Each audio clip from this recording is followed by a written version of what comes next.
একটানা ২০ বছর প্রবাস জীবন শেষে নতুন করে স্বপ্ন বুনেছিলেন ফরিদ সরকার। পরিবার, গ্রাম, পরিচিত মুখ, সবকিছুতেই ফেরার আনন্দ।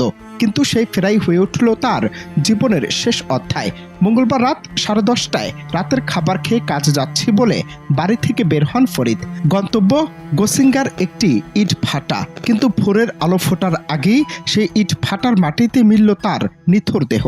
একদিকে বলা হচ্ছিল সড়ক দুর্ঘটনা, আরেকদিকে তার শরীরে মিলল ধারালো অস্ত্রের একাধিক, যা পুরো ঘটনাকে ঘিরে তৈরি করেছে ভয়ঙ্কর রহস্য। প্রশ্ন হলো, ইট ভাটায় সড়ক দুর্ঘটনা হয় কিভাবে? পরিবার জানায়, স্থানীয় সবুজ মেম্বারের মাধ্যমে তারা প্রথমে জানতে পারেন ফরিদ নাকি দুর্ঘটনায় আহত হয়েছেন। খবর পেয়ে দ্রুত তারা ইট ভাটায় ছুটে যান, কিন্তু সেখানে গিয়ে যে দৃশ্য দেখেন তা ভাষার প্রকাশের বাহিরে। ফরিদ মাটিতে পড়েছিলেন অবস্থায়, শরীর জুড়ে অস্ত্রের স্পষ্ট আঘাত। দ্রুত তাকে শ্রীপুর উপজেলা স্বাস্থ্য কমপ্লেক্সে নেওয়া হয়। সেখান থেকে পাঠানো হয় গাজীপুর শহীদ তাজউদ্দিন আহমেদ মেডিকেল কলেজ হাসপাতালে। কিন্তু শেষ রক্ষা হয়নি। কর্তব্যরত চিকিৎসক ফরিদ সরকারকে ঘোষণা করেন,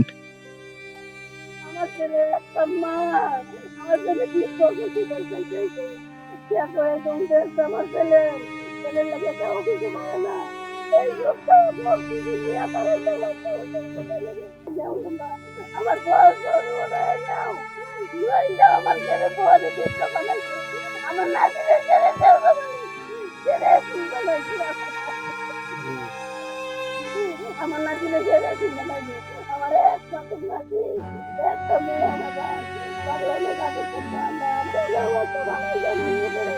কেমনে করছে আমার মেয়ে নাতিরে কেমনে করে এরকম বলাইছে, আমার বউরে কেমনে দিতে বলাইছে, আমার মায়ের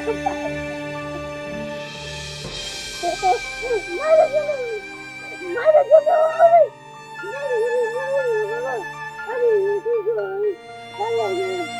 আমি যখন গেট খুলছি আমার মনে হচ্ছে পিছনে কেউ ছিল, এই জন্য আমি ওদের সামনে আর যাই নাই। মানে কেউ যেন বলতেছিল যে গেট খুলতে আসছে, পরে ওই লোকটা মনে হয় বাসার ভিতরে আসে নাই। পরে তো তারা চলে গেছে, 15-10টার দিকে চলে গেছে বাড়ি থেকে। তো পরে আর আমরা সারা রাত কোনো ফোন পাই নাই। পরে 3টার দিকে আমরা ফোন পাইলাম যে সবুজ আমার ভাই ফোন দিতে আমার শ্বশুরের কাছে যে অ্যাক্সিডেন্ট হয়েছে, মোটরসাইকেল অ্যাক্সিডেন্ট হয়েছে। তো পরে আমার হাজব্যান্ড আর আমার শ্বশুর মানে গেছে। তো আমরাও এটাই ভাবছি। পরে 5:30টার দিকে পরে ও আমার জালকে আমি মানে রেডি করে দিচ্ছি মানে হাসপাতালে যাওয়ার জন্য। পরে 7টার পরে মানে আমার একটা কাছে শুনছি যে আসলে অ্যাক্সিডেন্ট না, এটা মানে এরকম কোনো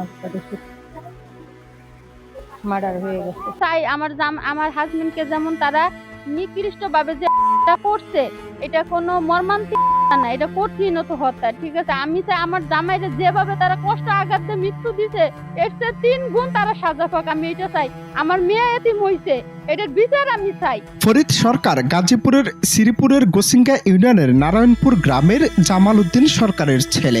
পাশাপাশি তিনি শ্রীপুরের গোসিঙ্গ ইউনিয়নের জাতীয়তাবাদী সামাজিক সাংস্কৃতিক সংস্থা জাসাস এর যুগ্ম সাধারণ সম্পাদক হিসেবে দায়িত্ব পালন করে আসছিলেন। ফলে তার মৃত্যু শুধু একটি পরিবারের শোক নয়, বরং এলাকায় সামাজিক ও রাজনৈতিক অঙ্গনেও তৈরি করেছে তীব্র আলোড়ন। হঠাৎ করে এমন নির্মম মৃত্যু কেন, সে প্রশ্ন এখন সবার মনে। ঘটনায় পুলিশ বলছে তারা প্রাথমিকভাবে কিছু গুরুত্বপূর্ণ তথ্য পেয়েছেন। শ্রীপুর থানার ওসি মোহাম্মদ নাসির আহমদ জানিয়েছেন, তদন্তের স্বার্থে এখনই বিস্তারিত বলা যাবে না। তবে প্রশ্ন থেকেই যায়, যে মৃত্যু প্রথমে দুর্ঘটনা বলা হয়েছিল সেখানে অস্ত্রের আঘাত এলো কিভাবে? বুধবার 20 ডিসেম্বর ভোর 4টার দিকে এ ঘটনা ঘটে। গভীর রাত্রে এখানে মোটরসাইকেল করে আরেকজন এসছেন, এখানে এসে রোদ আগুনও পোহায়। পরবর্তীতে লোকজন ভোর 4টার দিকে ওই যে ম্যানেজার সাহেব একটু চিল্লাচিল্লি শোনেন, আওয়াজ শোনেন যে চিৎকারের। তিনি সিকিউরিটিকে ডাকেন, সিকিউরিটি আসেন, এসে তাকে রক্তাক্ত অবস্থায় এখানে পড়ে থাকতে দেখেন। পরে তাকে তুলে হাসপাতালে নিয়ে যান, পরবর্তীতে উনি সেখানে মৃত্যুবরণ করেন। তো প্রাথমিক কিছু আমরা তথ্য আছে, সেটা আমরা খতিয়ে দেখতেছি এবং তদন্তের স্বার্থে এখন ইয়েটা আমরা পরে জানাবো। অনন্ত হাসান মাসুদ, বাংলা টিভি।